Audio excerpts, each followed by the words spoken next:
On the schedule today is some drawing because I felt like doing a little bit of doodling, and I'm not sure, the sound might be a little bit lower than it usually is because I had to tilt my camera to be able to see the paper. Hi, the red one. Hi, Dark Winter Dreams. Welcome. So as you can see, I've got my pencil, lead pencil, and eraser ready because I'm just gonna sketch out some stuff. As you can see, hopefully on the overlay I'm working on, I'm working on overlays at the moment and other different stuff for the channel. So I thought I'd just go through how I usually do stuff like that and show that it doesn't have to be extremely complicated or technical. So as you can see, there's a very roughly sketched in dragon down there at the overlay. And since I have it on the screen in front of me, I've got a pretty good idea of what it looks like. I can see both the overlay and my own paper here. So I'm going to try to see if I can do a little bit more detail and maybe put a little more into the shape so I get it to look a bit more what I want it to. I want it to not look sleeping, but like it has some kind of interaction with the cat. So that's what I'm going to kind of work on. So I'm going to just start out roughly outlining the shape of the dragon.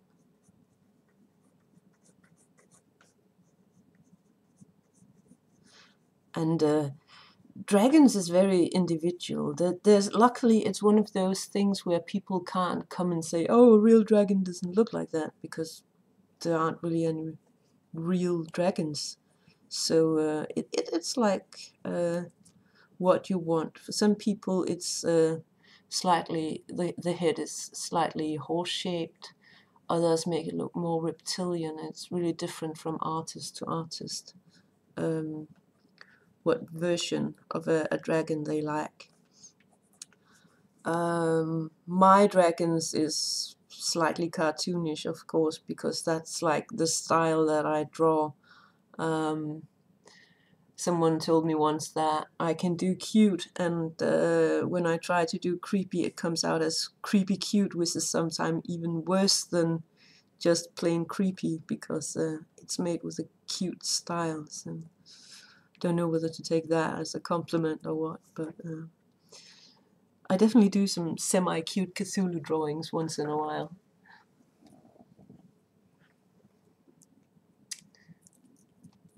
Oh, hi Ral, welcome to the channel, and hi Sazu. So yeah, I love dragons. Dragons is one of my favorite things to draw, and it took me a lot of years to get to like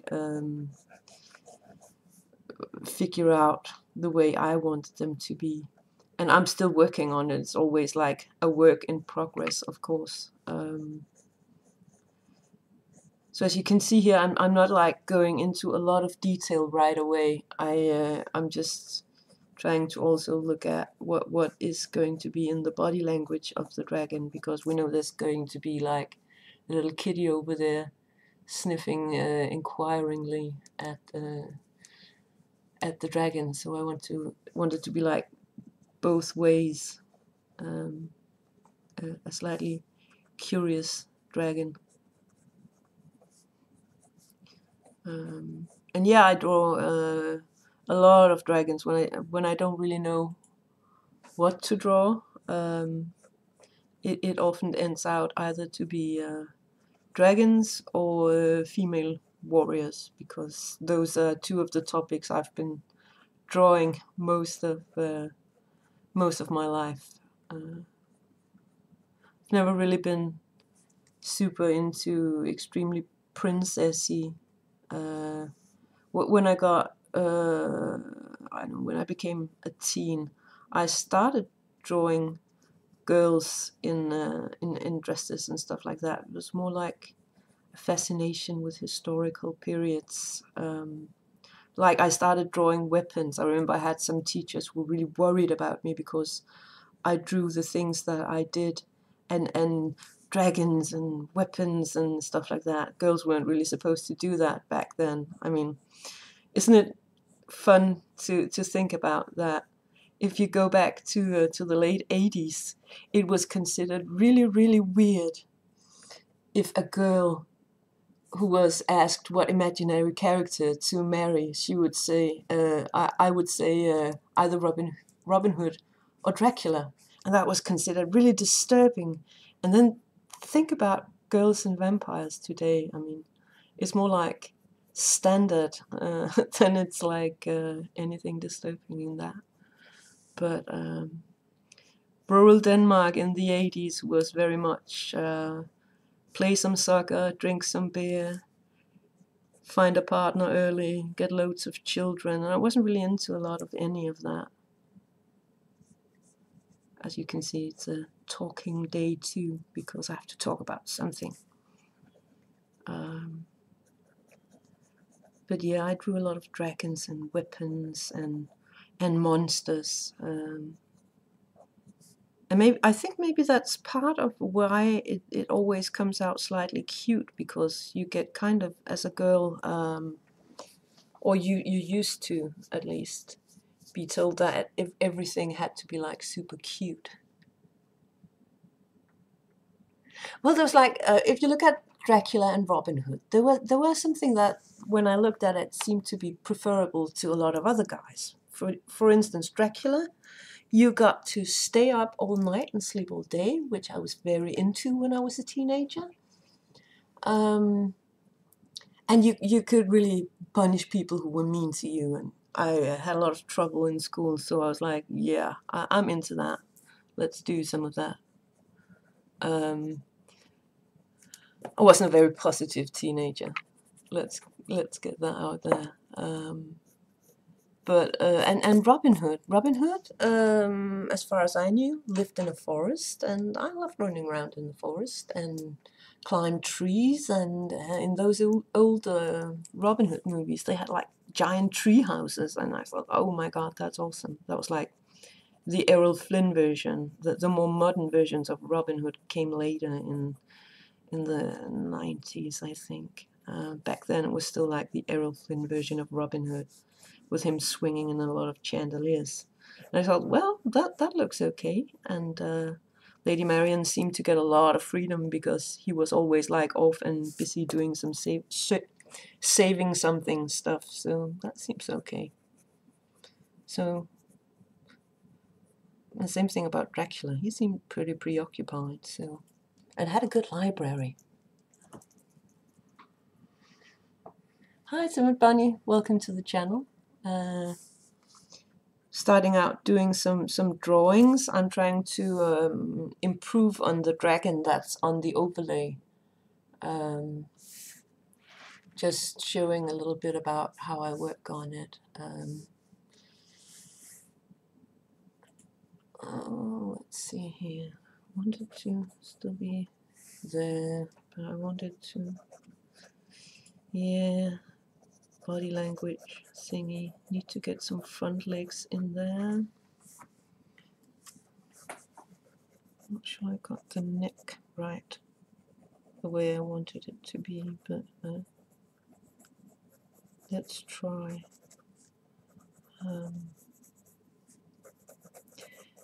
If you saw me right now, I'm wearing headphones and I'm listening to Dr. Horrible's sing-along blog, because it's nice having something to listen to while you're drawing. So that's kind of running in the background. So Penny just met Captain Hammer, if you want to sync up.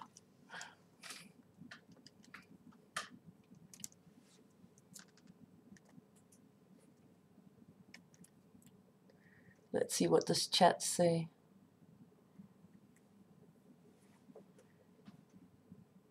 Yeah, the Errol Flynn version. Yeah, Men in Tights, that's a parody one. I think Kevin Costner, was it Kevin Costner who did Robin Hood? I think it was.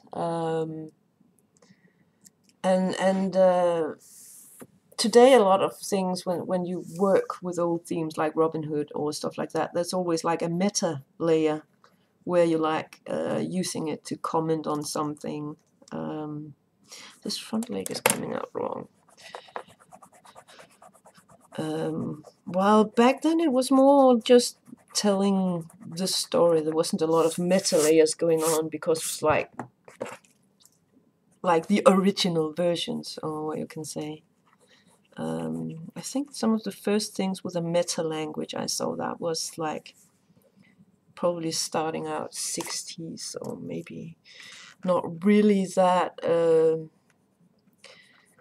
The 80s was kind of a good start of when people started becoming really ironic and adding meta layers. If you think about it, you can think about, for instance, the original Rocky Horror Picture Show, which came out in the 80s.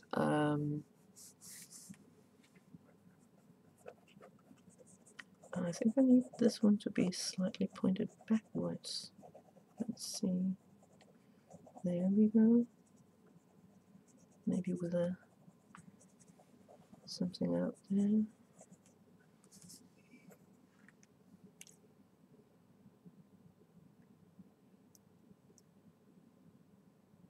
Yeah, it still looks a bit weird and broken over, but that's going to be what it is for the beginning. I need to I think it might be a bit better when I figure out what to do with the rest of the body. Let's see.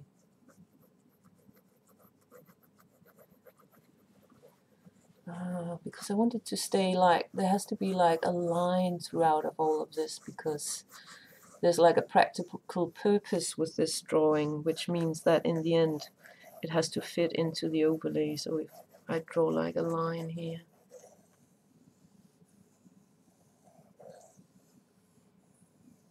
I'll probably end out just flipping over the paper. Thank you for the host, Sazu, as always. Happy about that. No, AutoHost isn't always the best option. It's pretty much like AutoHost is a bit of a beta, but that's okay. Let's see. Maybe like that, and then this is one, and that is the one behind it. Wow, that's good enough for a beginning, at least. Maybe that's what's annoying me.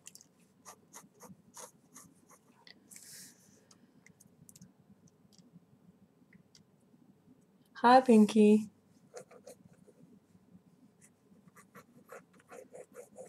I think I know some of the huggiest people on the internet. There's always so much hugging going on.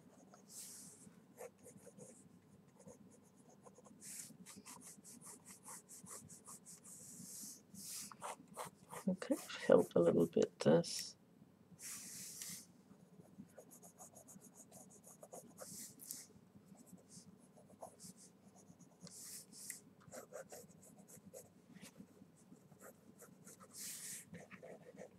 At least that's kind of better.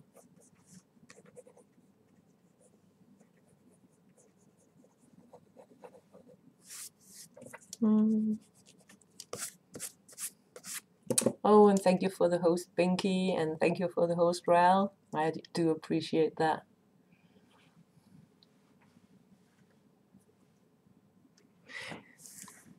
Well, apparently someone seems to think that poking with a stick is a very loving thing to do, and I've heard that you have to like accept a lot of different interpretations of reality, and apparently that is one. So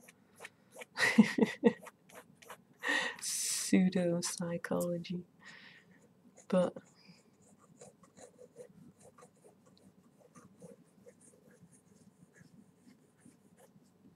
let's see, it's all the paper in there like that. Well,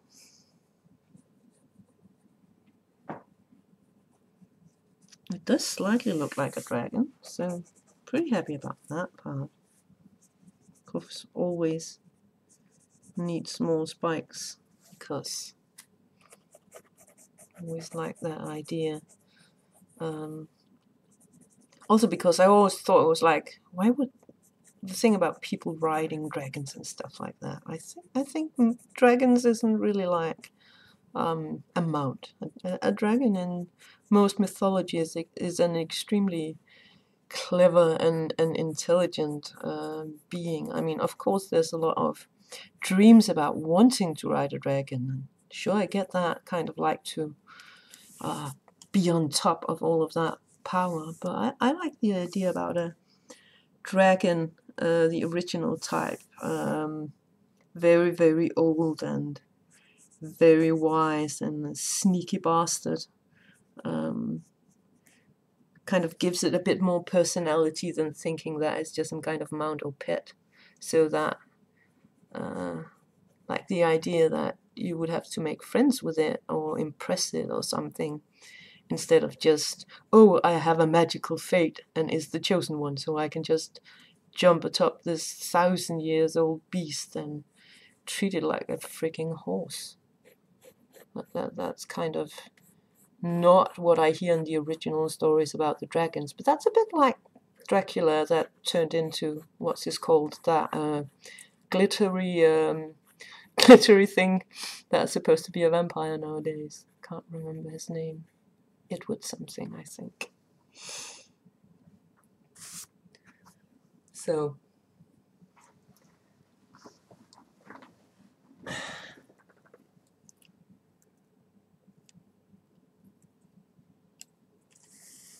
well, I'm trying, I mean, I got some of the playfulness I wanted, like, at the back end of the body. It's starting to look a little bit like, you know, a puppy ready to chase a ball or something. I'm not sure. Once again, it's like the original down here, where I thought I did pretty okay, too, with the back end, but it's like the front end is too static. I mean, they totally lost me when they started sending vampires outside in the sunlight, because there goes the entire, I mean, fucking vampires, vampires with a day job? Seriously? Going to school?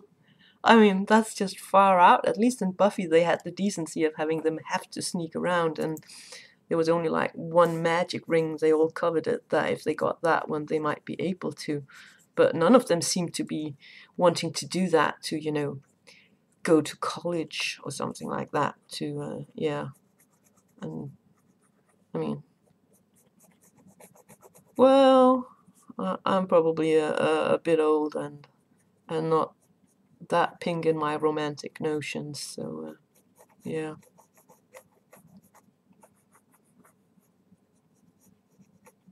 Also because my brain kind of goes like, because I was very fascinated, I said, like Dracula when I was younger, so I read a lot of original vampire mythology from different countries in the world. And like in Terry Pratchett, there's like this where they say there's a vampire version of everything if you go around the world, even vampire watermelons. What's the myth about vampire watermelons? That they suck back. And I thought that was pretty good. And there really is a lot of vampire myths. And they're not there to be romantic. They're more there to warn you against destructive romance. And most of them, they have this thing in common. I mean, there's hypersexualized vampires in Asian mythology, but like fox vampires and stuff like that. But our traditional classical vampire is from around the turn of the last century, and is kind of based on the Victorian Puritanism that they had at that time. It was kind of, well, it was kind of an urban fantasy, but it had a lot about the morality, about it being wrong, about going after this Dracula figure instead of your fiance, and all the temptations of this rich dude showing up and stuff like that. But still, it did try to base some of it on the original mythology of Vlad Dracul and stuff like that. But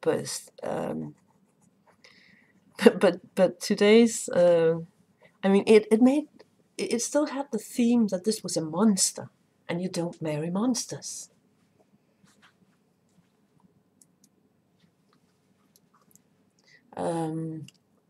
Because the reason I wanted to marry him was that he was, you know, kind of a monster and a bit of a could kind of fill in a bit of my revenge fantasy about, you know, punishing other people by choosing someone like him and stuff like that. That definitely goes away if he's just like, oh, I'm just really a glittering Prince Charming that hung around for a couple of 100 years waiting for you to show up. Because, yeah. So yeah, as you can hear, there's some of the newer vampire thingies I'm having a bit of an issue with because the mythology, I wouldn't have minded if they had kind of chosen a new name and tried to create something new. That would have been awesomely cool. But there seemed to be kind of a resistance against doing a lot of new stuff, and instead we're stuck with like endless reboots of everything.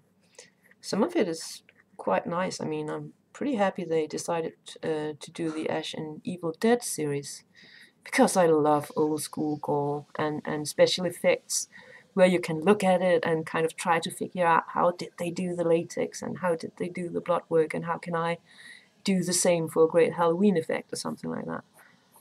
Much more accessible than CGI and stuff like that. Love CGI, of course. I mean, it's a graphic tool, but I do love the old crafting tools as well.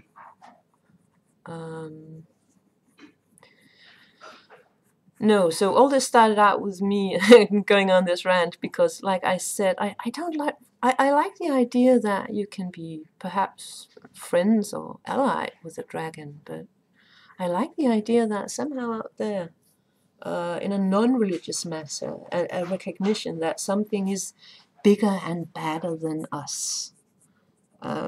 Because I think sometimes we tend to over-demonize ourselves for things that we do that's just really plain stupidity and isn't really evil.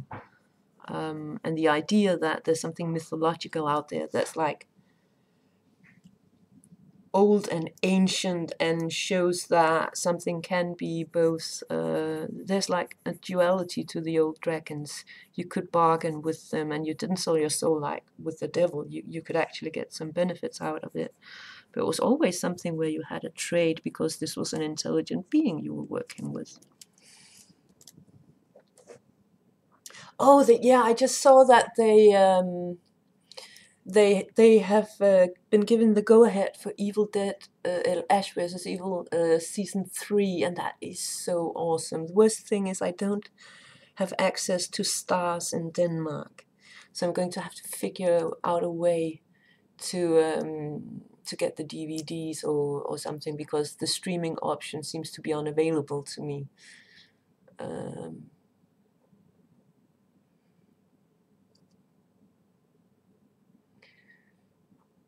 Yeah, when you look at literature, it will always kind of tell you a bit about the era it was written in, especially if you look at science fiction and fantasy and things in that genre. I think that's fiction, because fiction is often used for a writer to get that they have observed the universe around them. They've seen some things. And decided it's worth writing a story about, got inspired for something. But they usually get it from, you know, the reality they're actually in. It's not like a big magical universe came out of their head all of a sudden. It's always meant as, it will always show a bit about the way you thought in a period of time, because the writer will always in some way be influenced by where you're living and things. I mean, both the period, the country, culture, everything is always there somewhere.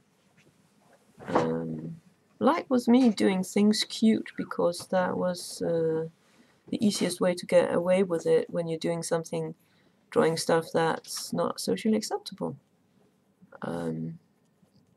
And let's just say this is not like something I think, oh, drawing a dragon here, that, and cute dragon like this one isn't socially acceptable. But I do at times, when things happen with the news and stuff, I draw political or satirical cartoon things, and they're kind of locked away in a dark drawer because let's just say that in Europe we've had very clear experiences what happens if you happen to provoke something with something you drew. Denmark and France have had very clear experiences about that, and I have to admit that that stops me with some of the stuff that I do. Because I really don't want screaming idiots in my Twitter feed, if I can avoid it.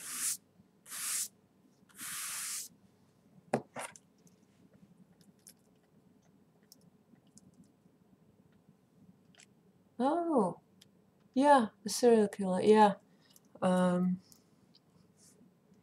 That's always fascinating too. It's one of my other big interests when I was a teenager. I read a lot about serial killers and criminally insane people, because it was like, and Agatha, of course, it was a lot of it was inspired when you read Agatha Christie and Sherlock Holmes and stuff like that. Sometimes they mention something, and you hear the grown-ups talking about people being sociopaths or stuff like that. And I've always been very curious about all the different ways you can be a person, because there is a lot of ways to be a person when I look around at the world. A lot of them is a constant source of wonderment for me, because a lot of human culture is not really based around science and facts, but about what we decide to believe in unity. Emotion has always been something, or it's something where a lot of people tend to say that, oh, I feel this, so it has to be real. And yeah, true feelings are real and not to be discounted, but they're still not necessarily facts.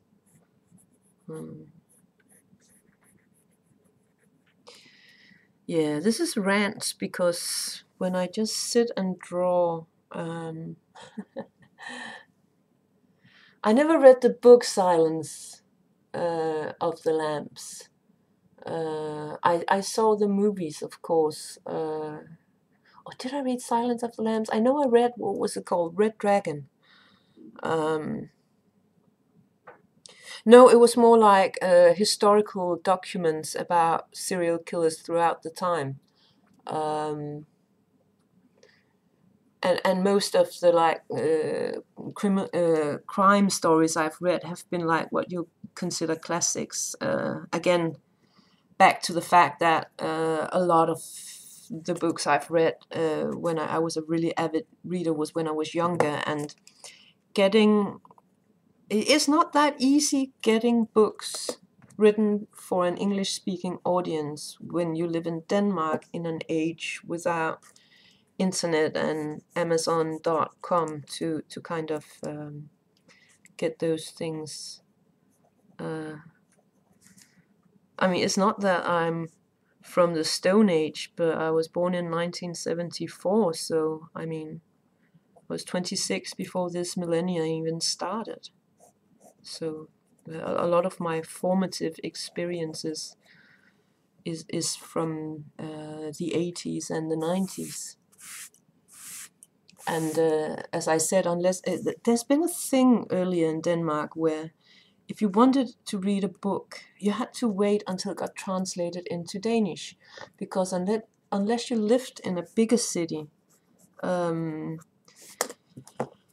there wasn't really any access to books written in English.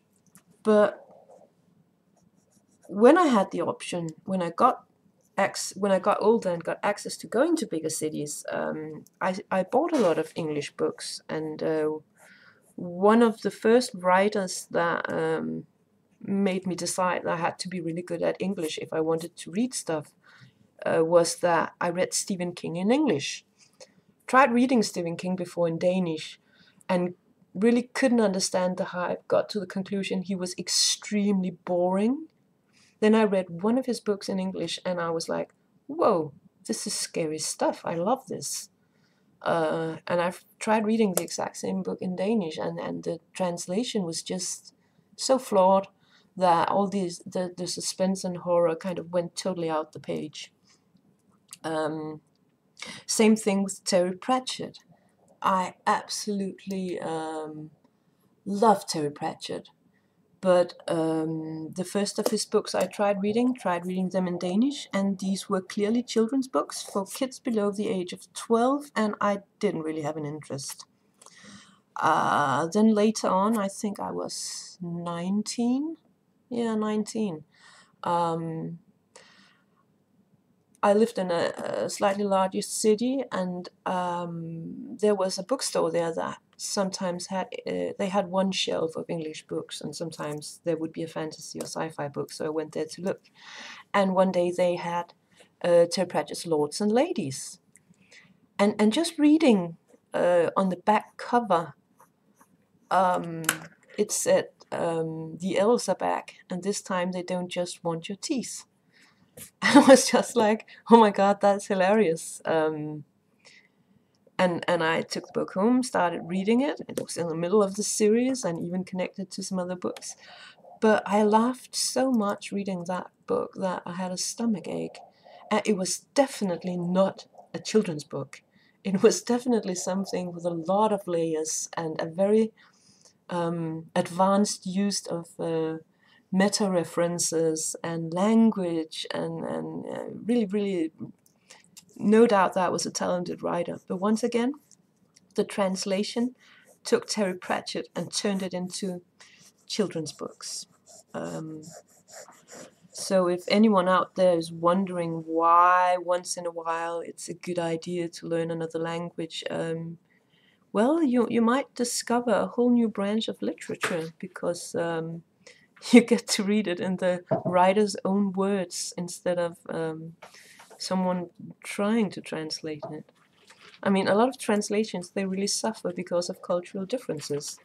I mean, anyone in religious, who've grown up with a certain amount of religion would know what you referred to if you talked about apples and snakes, and I don't even have to say more than that, and then people know where I'm going at, what sequence of the Bible I'm referring to. But imagine that you had to talk to people who had no religious reference. If they read the book, they would just see a snake and an apple. So a lot of things get lost in translation. I've talked to some of my my Muslim friends who told me that it was they experienced that a lot of Danish people got slightly offended when they told them that you couldn't just take the Bible and translate it, because there's like some different layers in the text, because the language allows for some different layers. So there's like 3 different layers in the text and the way you look at it. And you can't really translate that into Danish without doing it in 3 different books. You had to read side by side or something like that.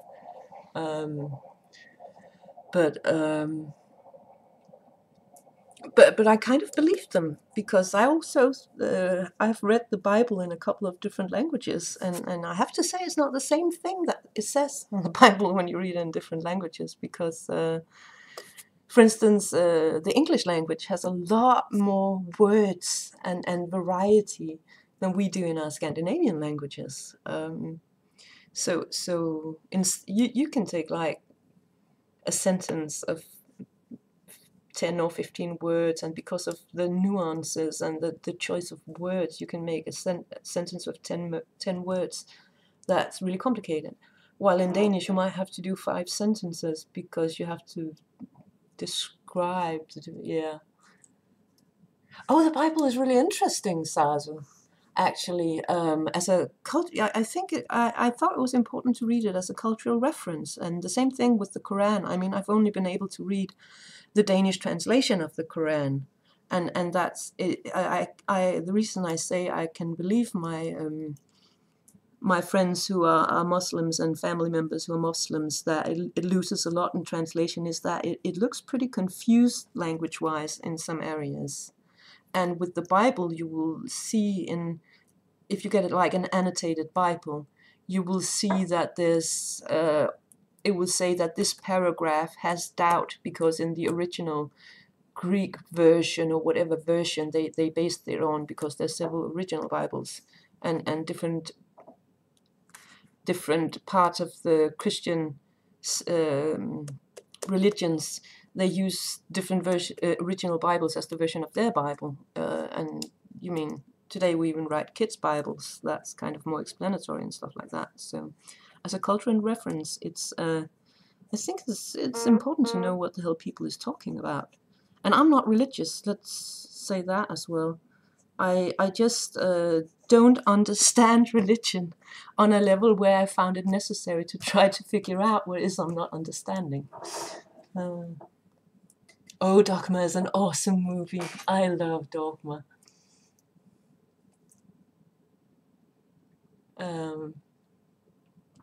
Yeah, the old languages, and because you have like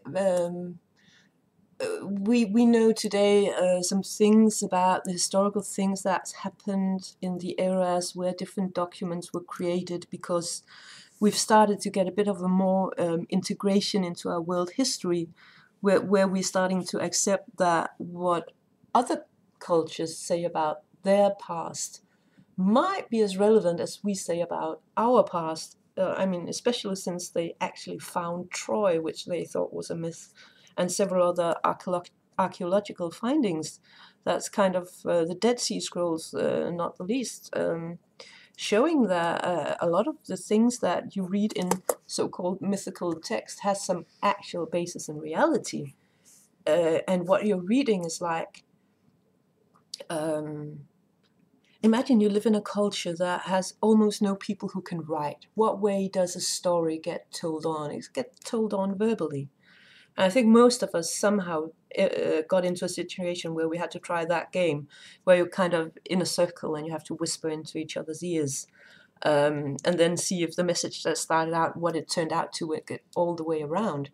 And it's the same thing with things we call myths. They're often based on reality, but have been told and retold.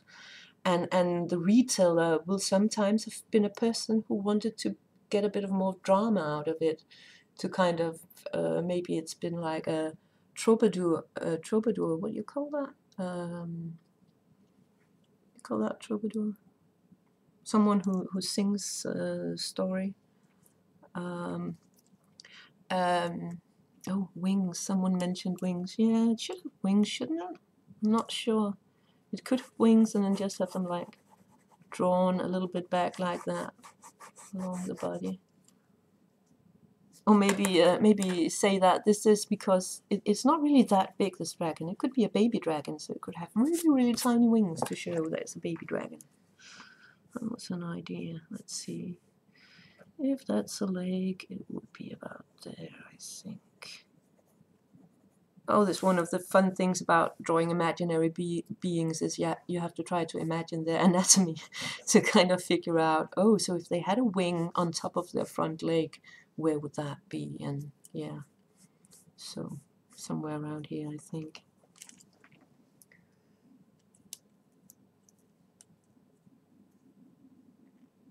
Yeah, exactly, Binky. And there is no doubt there's been a lot of edits underway as well. I mean, when Christianity became the Roman state religion, they edited to make sure that it kind of fit into what they need. They kind of did a they picked a bit about what they wanted. They didn't want a. They like Christianity because Christianity tells people that life here on earth is just part of it. Afterwards, there's going to be another life, and if you're a good person, and for instance, don't kill anyone, which was stressed a bit, then you'll go to heaven. And having people who don't want to kill you is a good thing if you're like in power, of course. someone thinking, no, I'm not going to kill you, even though you're a shitty bastard, because my religion says not to. I have to forgive you. And I have to say, I do like that part of a lot of religions, that they talk about it's important to forgive, and it's important to be a good person. But there's also no doubt that religion is used a lot by heads of states or politicians to try to manipulate us. And that's kind of like the part of religion I'm not too happy about. When people in power, whether it be religious power or more like everyday power, religion in itself is like, I think it can be a good moral compass for people who feel a need for something bigger and more unifying in their life. It's just that some people will try to use your faith against you, and that's not a good thing. See, normally I wouldn't talk about religion and stuff like that. I have to admit, I'm a little.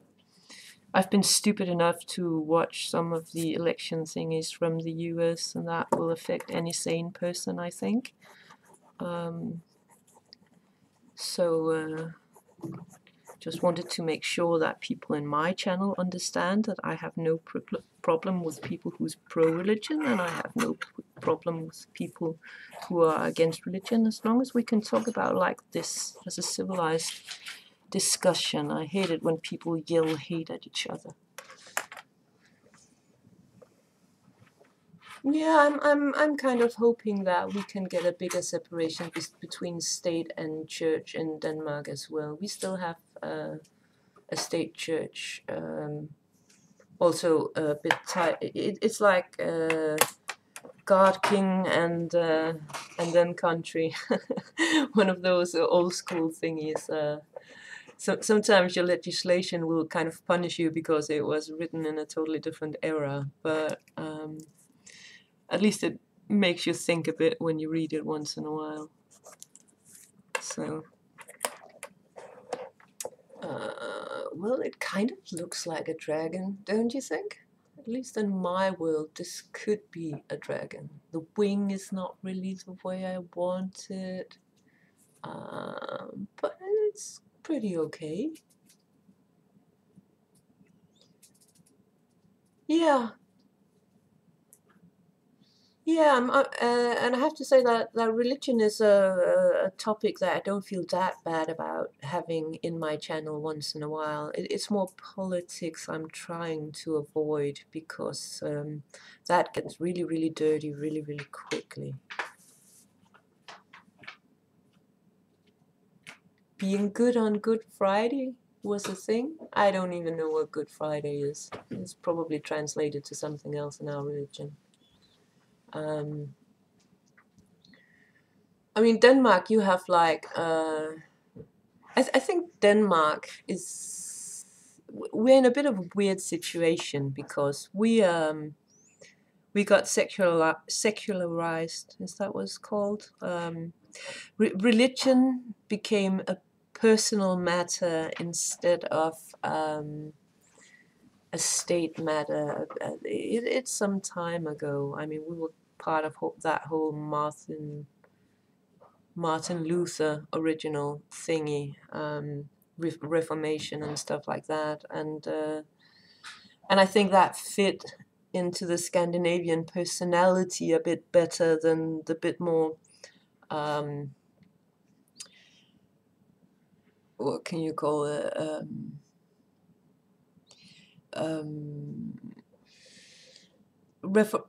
the Reformed religion is more easy to live with, because it doesn't necessarily go into everything in your everyday, and you can kind of allow yourself to sometimes put your own well-being above the well-being of religion, and that is important. Plus, it did have a lot to do with corruption in the Catholic Church at the time, and I think we might be a bit considered a little bit cold up here, and we aren't really that super passionate that you see in some of the more southern areas of Europe.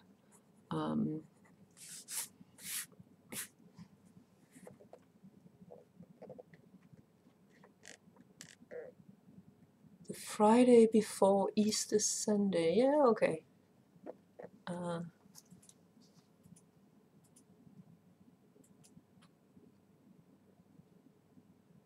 Most primary schools are still run by the Irish Church.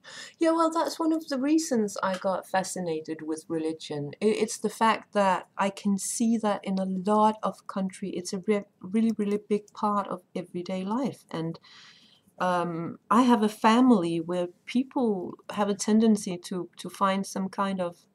I have several people in my family who's found religion. Couple of Jehovah's Witnesses, couple of converted Muslims, someone who says she's a Buddhist. Though I have to say that I'm not really sure if Buddhism is as much a religion as it is a philosophy, a life philosophy. But there is a tendency for a lot of people to kind of search for something to explain, like the conundrum of life. Personally, I'm very much a science person, because I like to not have to guess a lot. I like to be able to look up in some charts and get some answers. So I'm very much like the math and natural sciences. That's very much where I'm at. But still, you can still be fascinated by religion because, as I said, it's a very big factor in a lot of people's lives. You can see that as it goes along, I'm kind of using the eraser and pencil just to add a little bit and remove a little bit, to kind of change the level of detail so it isn't the same all the way over, because, well, all of this I'm doing here has to be shrunk down a bit to but what I wanted to do with this, besides just sitting here and drawing it, I wanted to show you that, of course, I have a scanner and I could use my scanner, but often what I really do is I use my camera. So what I do is pretty simply, I grab my phone with my camera in it, as you can see here, and then I kind of find a good angle to get as much of the picture in there, and then I'll take a picture. And just to have something to choose between, I'm going to take one with the flash on as well, so there's going to be a slight flash on your screen. There we go.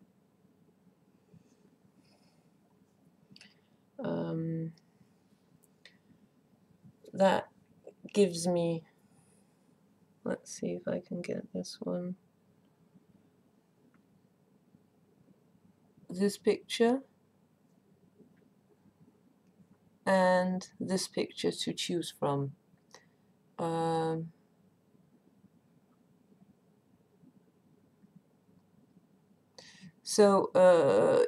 The biggest difference you can see, one is more shadowy and has a lot of light on the middle, and this one is more like uniform because I didn't use a flash. So I'm probably going to end out using this one.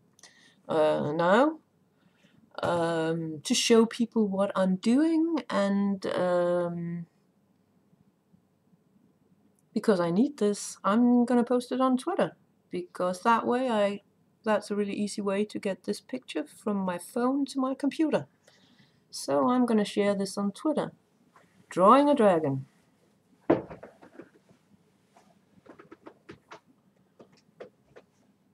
Add a yay, because yay, I'm drawing a dragon. and a little smiley.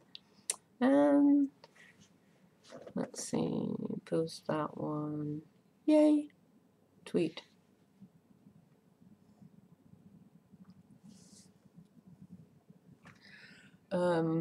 One of the reasons I'm doing, a lot of people's like, I'm not sure I want to do this because people can steal my graphics and stuff like that. And to be honest, I really don't care.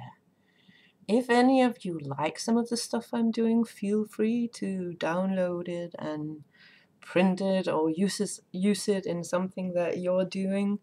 Because seriously, I can just draw another dragon. It's not like this is going to be the only dragon I'm ever going to draw. I do prefer that people post that they got the original sketch from me and then write what kind of work they did with it afterwards, because that's kind of a tribute, you know. So I do appreciate being referenced as inspiration, at least. But feel free to do whatever you like with it. On that note, let's see. Oh, there's a couple of minutes because I have to remember to take my breaks. It's autumn, so I'm a bit more sore than usually. But I wanted to show you. You've seen some of the pictures on my Twitter or Facebook, maybe. But this is my creative time of the year, so I've been doing a lot of crocheting recently, and these are some of the results. And I was thinking that since we're kind of coming up on Christmas and my birthday, of maybe doing a giveaway of some of this stuff.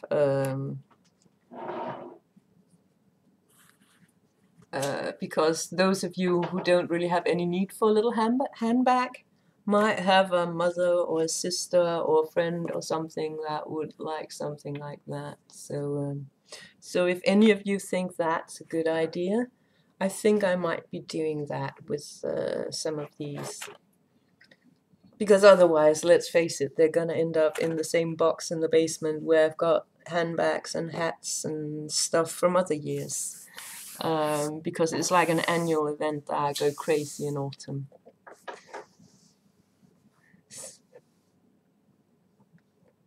Yeah, but yeah, like I said, I thought that someone out there might get a kick out of this for Christmas or birthdays or something like that. So even though it's a pretty feminine object, some of you guys might use it as a little surprise for someone.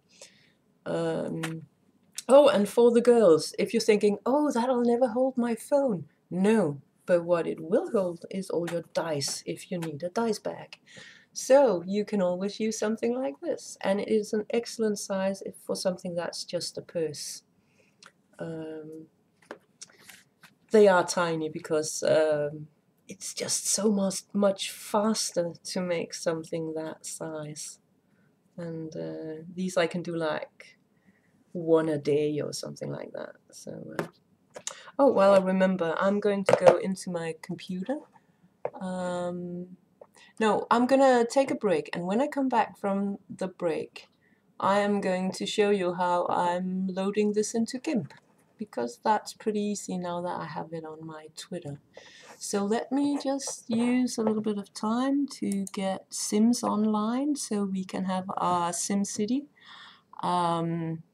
running in the break, and then I'm gonna come back and show you a little bit more drawing, and when I've done that I'm going to be a little active in the SimCity for a little while. So I'll just get Origin and stuff online. By the way, was anyone else affected by that DDoS attack? Because it was really a nuisance around here. I mean, I lost Netflix and HBO and everything I'm usually binge watching on for quite a bit. Oh, Oh, we'll have fun going somewhere, Red One.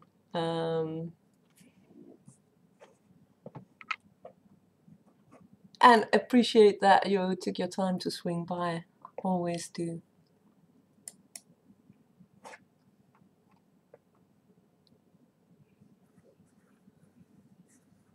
Yeah, same here. My Google still worked, but my Twitter went totally off grid or offline for a day. So it definitely was localized to some different DSN servers or something like that.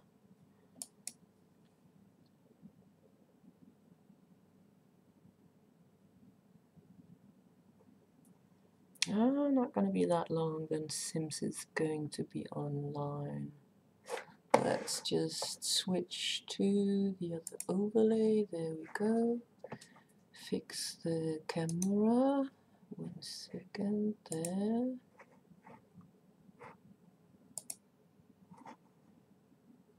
There we go. Oh, that can still be pointed there.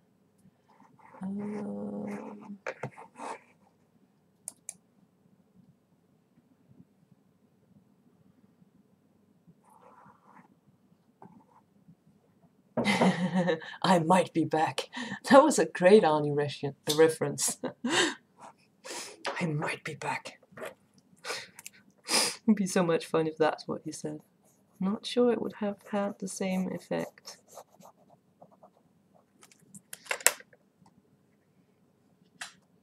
Yeah, take care, Red. I hope your family is doing good.